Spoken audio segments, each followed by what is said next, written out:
اچھا خرم صاحب یہ بتائیے گا، عمران خان صاحب نے برٹش امریکن جرنلسٹ مہدی حسن کو ایک انٹرویو دیا ہے، اور اس انٹرویو میں عمران خان صاحب نے یہ کہا ہے کہ ان کی موجودہ حالت کا ذمہ دار سابق army chief general retired Qamar Javed Bajwa ہیں۔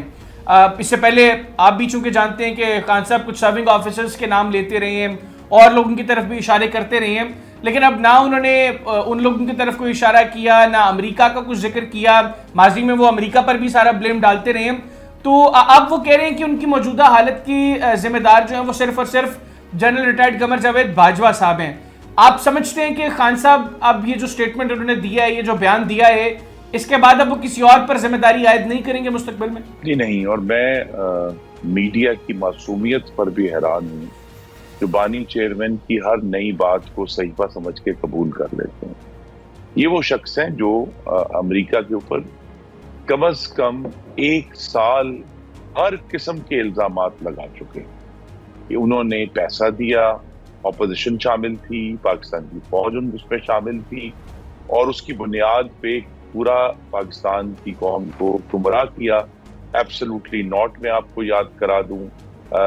یہ سوال کہ کیا ہم کوئی غلام ہیں، اور اب جب کہ وہ امریکہ کی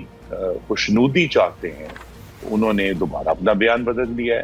یہ وہی شخص ہے جو کہتا تھا کہ ہم امریکہ کے سامنے کھڑے ہو جائیں گے، جنہوں نے پھر بڑے شادیانے بجائے ابھی چند ہفتے پہلے جب امریکی کانگریس میں ایک ہیئرنگ ہوئی اور وہاں پھر ان کے جو حواری تھے وہاں انہوں نے کچھ بدمزگی بھی پیدا کی، تو لہٰذا یہ کہنا کہ جی یہ کوئی حتمی لفظ ہے، جہاں بانی چیئرمین کا سوال ہے، کوئی بھی حتمی نہیں ہے۔ وہ اقتدار حاصل کرنے کے لیے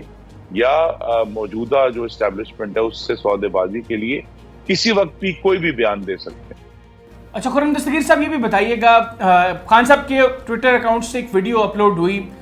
جس کے مطابق 1971 کا جو سانحہ تھا اس کی ذمہ دار صرف اور صرف پاکستان کی افواج تھیں، اور اس میں یہ بتایا گیا کہ جو شیخ مجیب الرحمان کی سٹرگل تھی وہی سٹرگل عمران خان صاحب کی ہے۔ اور اس ویڈیو کے بارے میں بیرسٹر گوہر صاحب تو کہتے ہیں کہ وہ اس ٹویٹ سے لا علم ہے، وہ نہیں جانتے اس ٹویٹ کے بارے میں کچھ بھی، لیکن وہ ابھی بھی جس وقت ہم یہ پروگرام ریکارڈ کر رہے ہیں وہ عمران خان صاحب کے آفیشیل ٹویٹر اکاؤنٹ پر وہ ویڈیو موجود ہے، وہ ڈیلیٹ نہیں ہوئی ابھی تک۔ آپ کیا کہیں گے اس پر؟ اس سوال کا بھی جواب وہی ہے کہ بانی چیئرمین ان کی جماعت وہ اقتدار حاصل کرنے کے لیے کسی بھی ادارے کو تاراج کر سکتے ہیں، وہ کوئی بھی تاریخ کو مسخ کر کے رکھ سکتے ہیں، کیونکہ ان کا مقصد تو ڈیلی پروپیگنڈا ہے۔ اور میں آپ کا شکر گزار ہوں کیونکہ آپ واحد میڈیا پہ میں نے سنا ہے سب میڈیا کو جنہوں نے عوام کو یہ مطلع کر رہے ہیں کہ وہ ٹویٹ ابھی تک ڈیلیٹ نہیں کیا گیا، وہ موجود ہے ان کی ٹائم لائن پہ، تو لہٰذا اس سے جو وہ فائدہ حاصل کرنا چاہتے تھے وہ فائدہ حاصل کر رہے ہیں۔ میرا اس بارے میں جو جواب ہے وہ بھی ایک سوال کی صورت میں ہے کہ پھر مفتی بانی کون ہے، اور میں بڑے ادب سے کہ مفتی بانی کا کردار جو اگر ہم نے اس تارے پر چلنا ہے ان کے مطابق، تو مفتی بانی کا کردار تحریک انصاف یا آج کی جو جس نام سے بھی وہ آپریٹ کر رہے ہیں وہ مفتی بانی کا کردار ادا کریں، جنہوں نے بیرونی ایجنڈے سے بیرونی پیسہ لے کے پاکستان کو دولت کیا۔ اچھا خرم صاحب یہ جو ملک ریاض صاحب والا معاملہ ہے، بحریہ ٹاؤن کے دفتر میں جو ریڈ بھی ہوا اور کچھ کاغذات وغیرہ بھی وہاں سے جو ہے وہ نیب کی ٹیم لے کر گئی، ملک ریاض صاحب کا کہنا ہے کہ ان پر دباؤ ڈالا جا رہا ہے کہ وہ وعدہ معاف گواہ بنے، اور بظاہر وہ جو بات کر رہے ہیں وہ شاید القادر ٹرسٹ کے حوالے سے بات کر رہے ہیں کہ وہ جو کیس ہے اس میں ان کو عمران خان صاحب کے خلاف وعدہ معاف گواہ بنانے کے لیے پریشرائز کیا جا رہا ہے۔ تو وہ تو کہہ رہے ہیں کہ خیر وہ وعدہ معاف گواہ نہیں بنیں گے، لیکن کیوں آپ کی حکومت پھر ان کے خلاف جو ہے وہ اتنا پریشر کا استعمال کر رہی ہے، ان کے اوپر اتنا دباؤ ڈال رہی؟ جی پہلے تو میری استدعا ہے کہ آپ اپنے ناظرین کو یہ سمجھائیں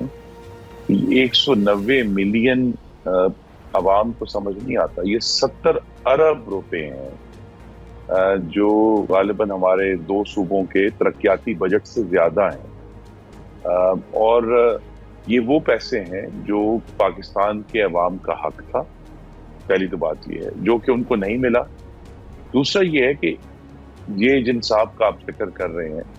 ان کو سپریم کورٹ نے قانون توڑنے پر جرمانہ کیا تھا 450 ارب روپے،